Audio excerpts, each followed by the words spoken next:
If I could travel back in time, this is the destination I would choose: the Library of Alexandria, the greatest library ever assembled, containing a vast ocean of knowledge now lost to us forever.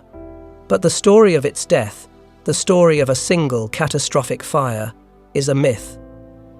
The truth is more complex, more tragic.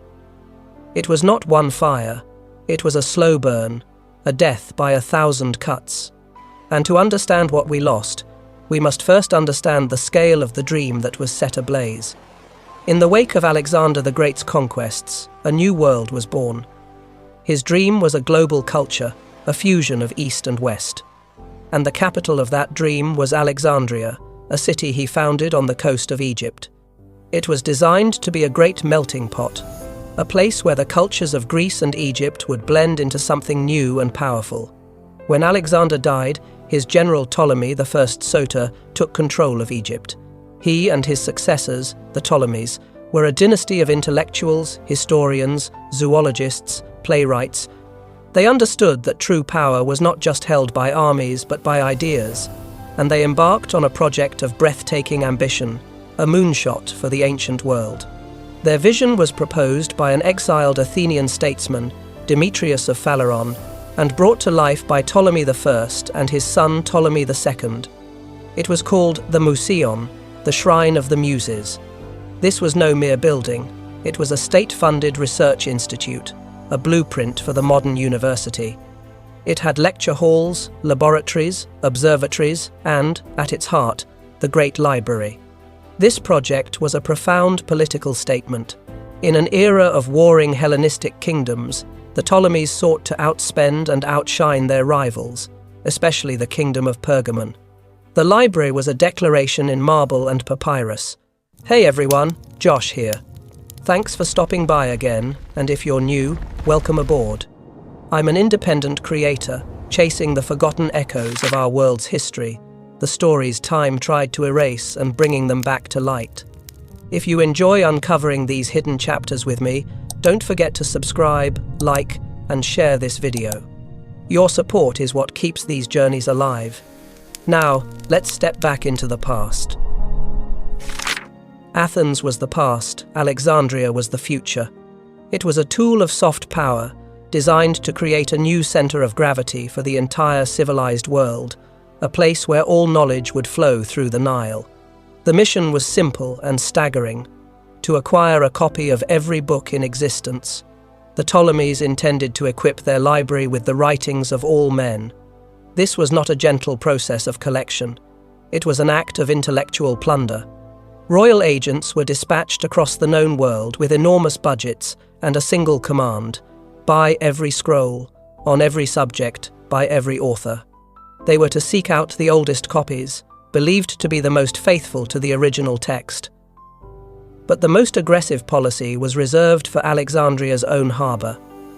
Every ship that docked was searched. If a book was found, it was confiscated and taken to the library. There, scribes would create a perfect copy, but it was the copy that was returned to the owner. The priceless original was kept by the library, designated from the ships. The message was clear: your knowledge now belongs to Alexandria. This policy was about more than just acquisition, it was about control. By seizing the originals, the library established its collection as the definitive master copy of world literature. Any scholar who wanted to consult the most authentic version of a text had to come to Alexandria, creating a powerful intellectual dependency. In the most famous example of this ruthless ambition, Ptolemy III wrote to the leaders of Athens, asking to borrow their official state copies of the tragedies of Aeschylus, Sophocles, and Euripides. The Athenians demanded an extravagant deposit of 15 talents of silver as collateral of fortune.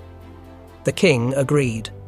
He had the texts exquisitely copied onto the finest papyrus, sent the copies back to Athens, and kept the originals, willingly forfeiting the silver. The Ptolemies also sought to translate the great works of other cultures: Egyptian records, Babylonian histories, Jewish scriptures, Persian texts. This was not just for the sake of completeness. It was a form of strategic intelligence, a way to understand the traditions and histories of the peoples within their vast sphere of influence. At its zenith, the library held a collection that staggered the imagination. Ancient estimates range from 40,000 to over 500,000 papyrus scrolls. This was the accumulated memory of the ancient world. But the true treasure of Alexandria was not the scrolls, but the scholars. The Moussion employed over 100 of the greatest minds of the age.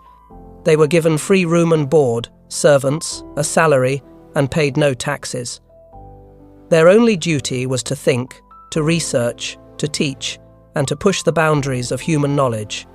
And they did. The librarian Callimachos undertook a task of monumental organization. He created the Pinakes, or tables, a 120-scroll catalogue that indexed the library's holdings by subject. It was the world's first comprehensive bibliography, a grand index to knowledge itself. The mathematician Euclid worked here, and his book would define the rules of geometry for the next 2,000 years. The chief librarian Eratosthenes of Cyrene performed one of the most brilliant experiments in history. Hearing that on the summer solstice the sun shone directly down a well in the southern city of Syene, he measured the angle of a shadow cast by a stick in Alexandria on the same day. Knowing the distance between the two cities, a piece of data available to him in the library's vast collection of survey results, he used simple geometry to calculate the circumference of the Earth. His result was astonishingly accurate, off by less than 2%. And here, the astronomer Aristarchus of Samos, using the accumulated data on the library shelves, proposed something truly radical. 1800 years before Copernicus, he argued that the Earth was not the center of the universe. He presented the first complete heliocentric model, placing the Sun at the center of the cosmos with the Earth and other planets orbiting it. This was the true magic of Alexandria. It was not just the scrolls on the shelves, it was the minds between them. Eratosthenes could hold the world in his hands because the world's knowledge was at his fingertips. The library was not a static archive. It was an information processing engine. By concentrating data and genius in one place, it created an intellectual ecosystem where exponential leaps in understanding were possible. For a brief, shining moment, one city contained the intellectual firepower to measure the globe, define the laws of mathematics, and reposition humanity in the cosmos. This lighthouse of the mind seemed eternal, invincible. But institutions are fragile, and the story of the library's end is not a single, dramatic explosion, but a long, slow, agonizing decay, a death by 1,000 cuts spanning nearly 7 centuries. The first major blow came in 48 BCE. Julius Caesar, pursuing his rival Pompey, found himself trapped and besieged in the royal palace of Alexandria. Outnumbered, he made a desperate move. He ordered his men to set fire to the Egyptian ships in the harbor to prevent his escape route from being cut off. The fire raged out of control, spreading from the dockyards to the city itself. Ancient accounts conflict on what happened next. The philosopher Seneca, writing a century later, claimed 40,000 books were burned. The historian Cassius Dio specified that it was storehouses of grain and books that burned, suggesting a warehouse near the docks, not the great library itself. It was Plutarch who first explicitly laid the blame on Caesar for destroying the great library. The smoke from Caesar's fire had barely cleared before the battle over the story began. In his own account of the Civil War, Caesar conveniently omitted any mention of burning books, a classic case of a leader erasing unflattering facts from the historical record. His lieutenant went even further, making the bizarre claim that Alexandria was almost completely secure against fire, a desperate attempt to counter the accusations. This event is crucial not just for what it destroyed, but for the myth it created. It planted the powerful, simple, and misleading idea of the library's end, a single famous man and a single great fire. It was a good story, but it was not the true one. The library, though wounded, survived. We know this because decades later, Mark Antony reportedly gifted Cleopatra 200,000 scrolls from the rival Library of Pergamon to replenish the collection. This was only the first cut. The rot from within, decline and neglect. A far deeper wound was inflicted not by fire, but by a king's paranoia.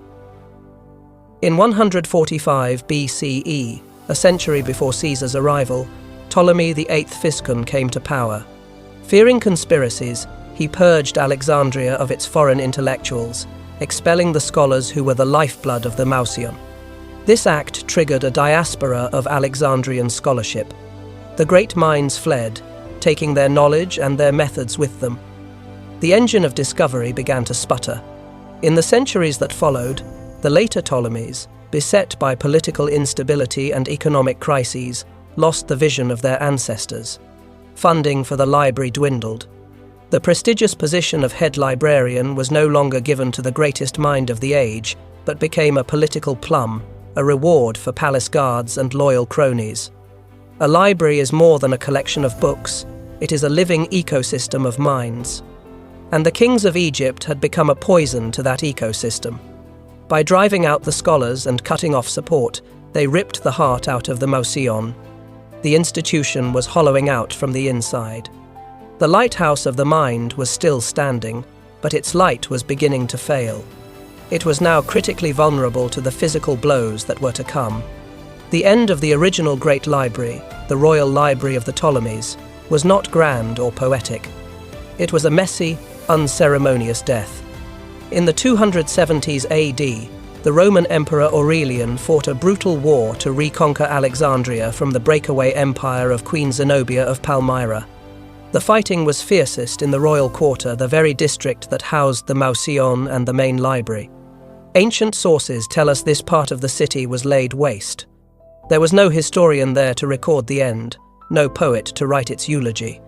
The final moments of the greatest collection of knowledge in the ancient world were a chaotic mess of street fighting and siege warfare, a forgotten casualty in a long-forgotten war. By the 4th century, the Mouseion as an institution had ceased to exist.